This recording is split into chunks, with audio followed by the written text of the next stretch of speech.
भैया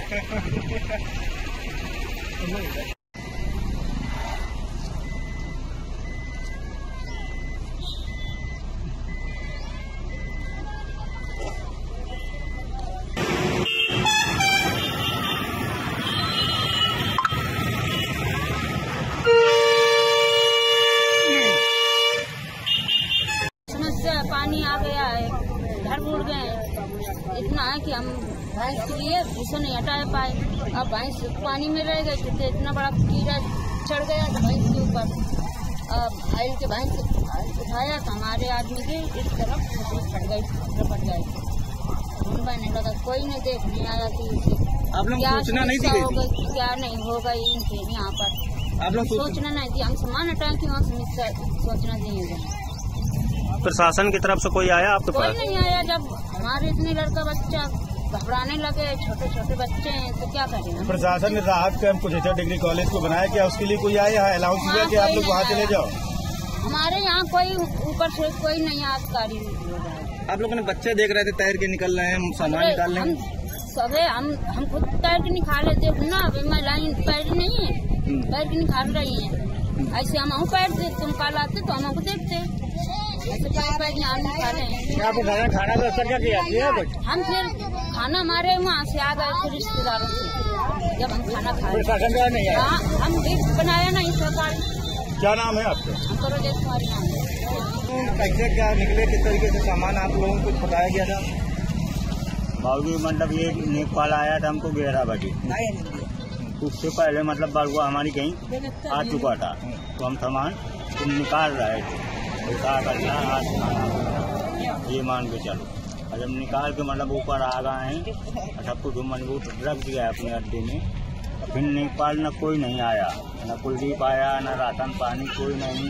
24 घंटा हो गया पानी गिरते गिरते, ये नहीं देखा कि बाल बच्चों ये क्या करते हैं। बच्चों को कैसे निकाला आप लोगों ने? बच्चों को कैसे निकाला? तो बच्चा तो मतलब वो निकल आए थे अपनी टांग से पानी हेल के, तब उनको जगाया है, मान लो नारा उनको, चलो यहाँ तो भागो, बाढ़ आ गई रोड में, चलो यही बात होती है भैया। क्या नाम है आपका? बाढ़ आएगी क्या सूचना नहीं दी? सूचना आई थी तो क्या करें, जब भरते चलो आ रहा है तो जानवर काम है कि गोरुन को देखें कि बच्चन को देखें कि गिरफ्ती को देखें। अब हम तो अकेले किसी को देखें। कहाँ पड़ी आप लोग? ये हम रोड में पड़ी हैं, हमारे बच्चे वहाँ गांव भीतर हैं। बताइए कि जुलाई में बाढ़ आई है, क्या कारण है? देखिए, पहला मैं जहाँ तक समझता हूँ 40 वर्षों का जो इतिहास देखा जाए बाढ़ का, तो ये पहली बार ऐसा हुआ है कि जुलाई में नदियाँ अपने खतरे के निशान से ऊपर बह जाएं।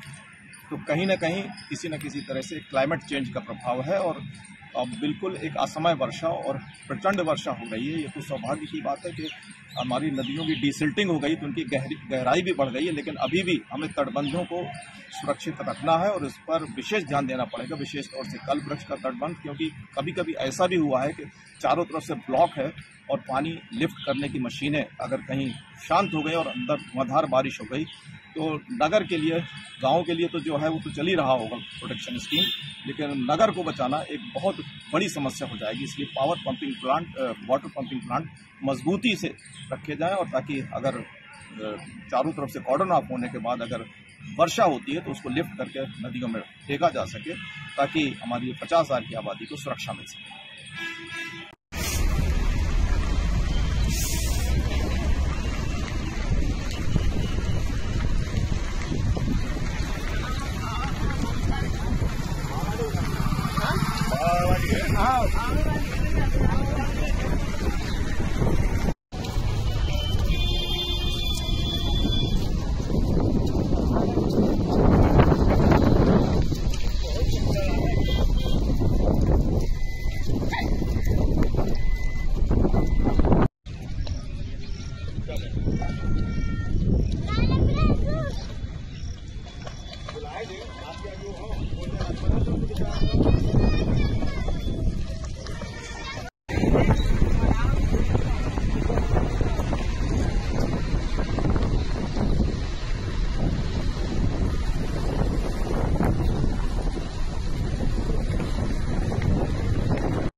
भैया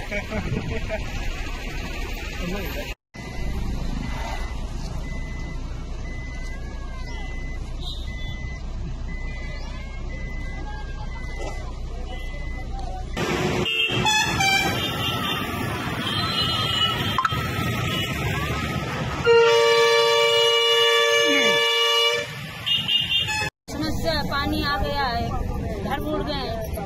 इतना है कि हम भैंस के लिए भूसा नहीं हटा पाए।